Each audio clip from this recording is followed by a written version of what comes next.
Hey everyone, this is Hoodie Angel Brandon here today with my thoughts on the latest Feh channel for April.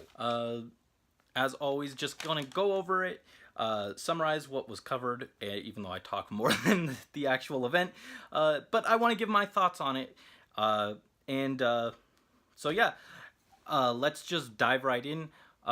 First off, as expected, they started with Thracia, which is our next banner, of course.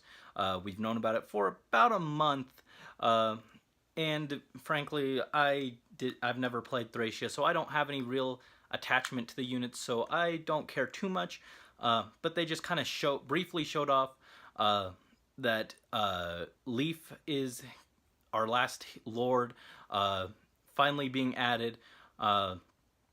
Was actually kind of starting to look like we were going to get the Lords from the Fire Emblem Switch game before he got in. But so all the Lords are accounted for. He's got his signature sword, the Light Brand, which is, if I remember correctly, they said when attacking an opponent that has like higher defense than res, he gets +7 to attack, which seems kind of underwhelming, but I may have heard wrong.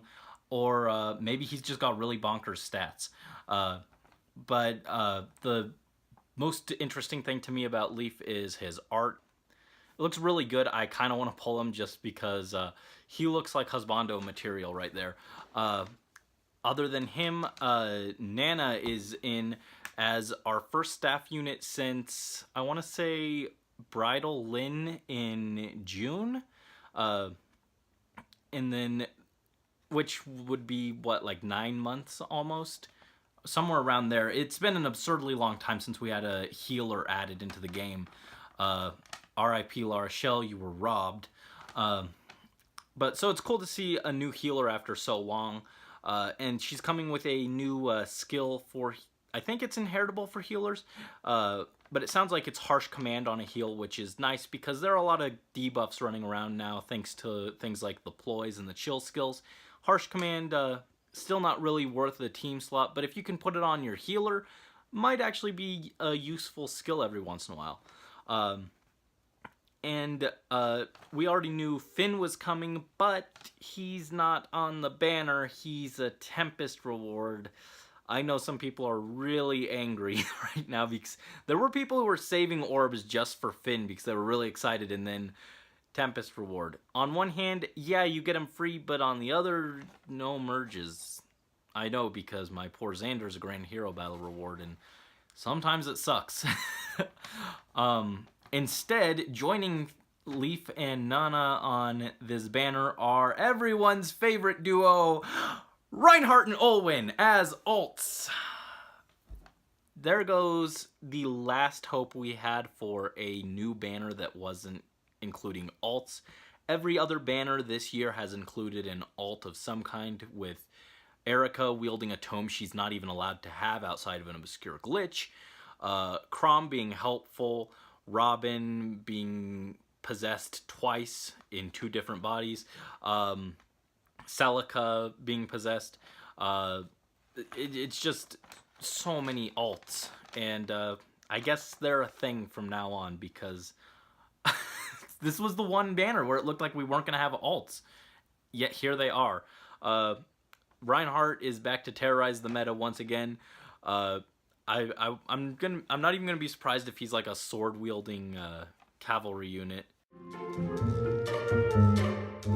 Actually, I just went and watched the video real quick for the banner. And first off, Leaf has a stamina drink, which it restores 99 HP at the start of turn 1 and gives a -1 cooldown charge. Looks like that the fact it only triggers at the start of turn 1 sounds like it's meant for like long modes like Tempest Trials. Nana's staff does have, or her assist does have the reverse debuffs, but it also neutralizes things like Panic Ploy and things that prevent an ally from counterattacking, which is a nice boost. and it looks like it's inheritable, which is great. I kind of want one just to toss it on like my Sakura or something. Uh, and then Olwen has Intelligent Systems knows. First off, they made her green so that she doesn't have to compete with her brother and herself. Um, but they know what people are building these units like. They just gave her what looks like a legendary blade tome. They know no one actually runs. They know her brave weapon with her attack stat doesn't really work, so they were just like, okay, here, have a blade tome. You everyone, that's what everyone puts on you anyway.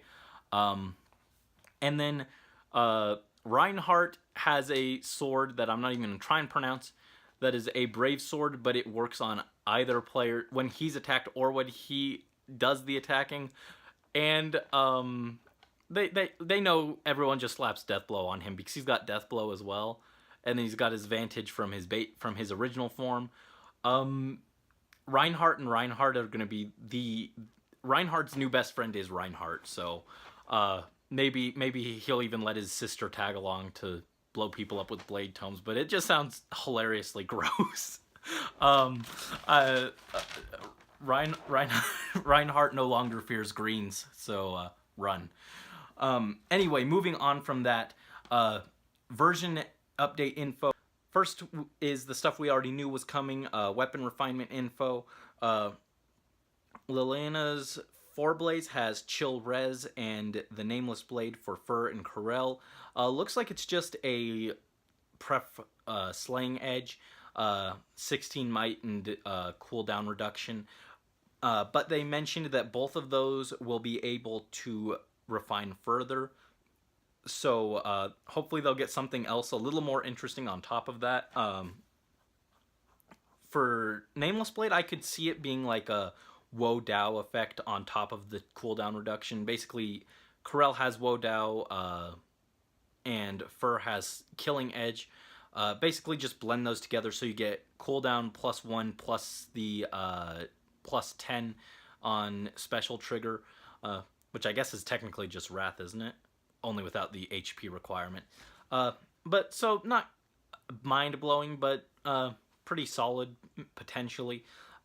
Roy's Binding Blade, no longer a noodle blade. Now it slays dragons. He's in the Falchion Club now. And then Lloyd's Regal Blade is weirdly specific, it sounded like. Seems to be a bond skill that triggers when standing next to an adjacent infantry mage, which is weirdly specific. I assume it's a nod to his relationship with Nino, but still just infantry mage, that's so specific. But at least it's unique, so that's cool. And then for other updates and quality of life changes, the Tempest Trials are being renamed to Tempest Trial Plus, and all allies get a boost for the first 2 battles of the day, which is nice. Makes those lunatic runs you do before going to auto battle to get the max bonus points just a little bit more manageable. And then also all your bonus units are now 40% across the board. It's no longer split 40-20. This is great. And I guess that means units that are given as Tempest Trial rewards are just, as long as, assuming they stay as bonus units, they just are a guaranteed 40%, which is great. And then they're being reduced from 14 days to 10, which is great. I'd still really prefer if they were just like 7, like I think the minis were 7, but any reduction in that and how long those last is great because they just last too long. They're going to cost less stamina, which means you can get more runs in with your auto battle. And easier rewards, which are going to be more in line with the Tempest Trial minis, where you only had to grind to like 50,000, I think. Just great quality of life change. Makes them a lot less of a hassle because it is easy to get burned out on those. And our next one, which will be featuring Finn, is on April 21st. Next, they showed off some special orb promos. For anyone who buys money, you can get little bundles April's, it looked like they had, you get however many orbs and then like 10,000 feathers. Nice if you spend money, just get a little extra bonus. And you can only buy those once per person. It's not anything that made me like, oh, I'm gonna go start throwing money at this game. But maybe if they add Xander as like a kind of Black Knight deal where you buy one and you get a free 5-star Xander, maybe I'd consider throwing some money at it. But as it is, it's just nice for the people who do spend money to get a little something extra. And then the big info of the night was changes to the summoning pool, which people have been complaining about for a very long time. They're, of course, terrible pity breakers in the 4 or 5-star pool. Most notable is, well, the most widely known one is Merrick, who has really nothing. Even after his refinement, he's not so good. But then, in my case, the one that I had been pity broken twice on 2 separate banners was Katria. And this was before weapon refinement was a thing, so Killer Lance was pretty much garbage. She didn't have a whole lot going for her aside from like Luna. She's dropping, which is really nice. I never have to worry about that again. Others like Ogma and Perry are getting dropped too. I went through the list, and the ones that jumped out the most to me were my boy Corrin, who I really want to merge to +10, probably as my next red project after Soleil is wrapped up. Still waiting on his refinement though. And these are all dropping to 3 4-star instead of 4 5, which is just great. Also Roy for that 3-star triangle adept fodder, just make him a little bit easier to pull. Hopefully Crom is dropping, and he's got Aether. Some other interesting ones were Lucas, Effie, and Noe, who I all kind of want to build. Reinhardt is dropping to 3 4-star, which means if you didn't have him before, chances are you're going to be able to get him now. Sakura and Klein, both characters who I've expressed interest in +10ing at some point in the future. And the big one, my girl Camilla, who, if you've watched my summoning videos, I have pretty terrible luck. I've been playing, in all the time I've had my account, I've managed to gather, I think, 5 copies of her.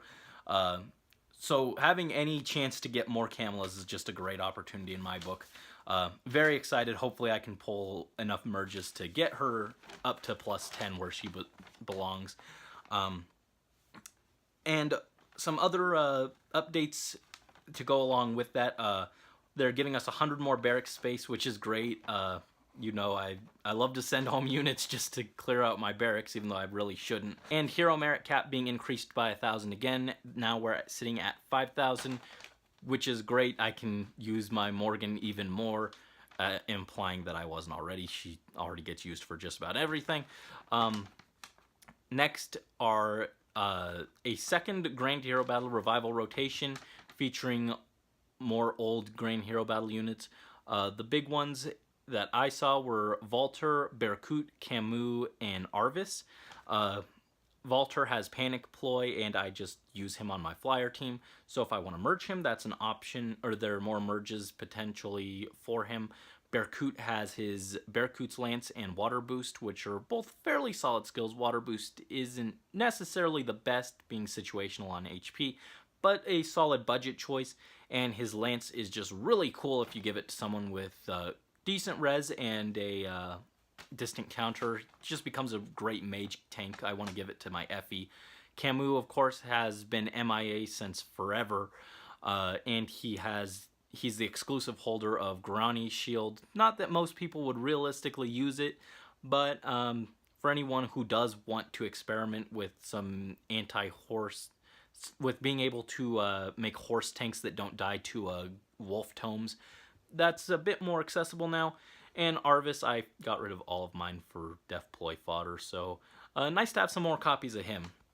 And these are going to run coinciding with the other ones. They aren't going away, so if you haven't gotten around to clearing your Xander or Ursula challenge, you can still go ahead and do that. And our next Grand Hero battle, speaking of, is Sias from Thracia, who seems to be pretty cool. I went ahead and read up on him. He's like a tactician. He looks really cool.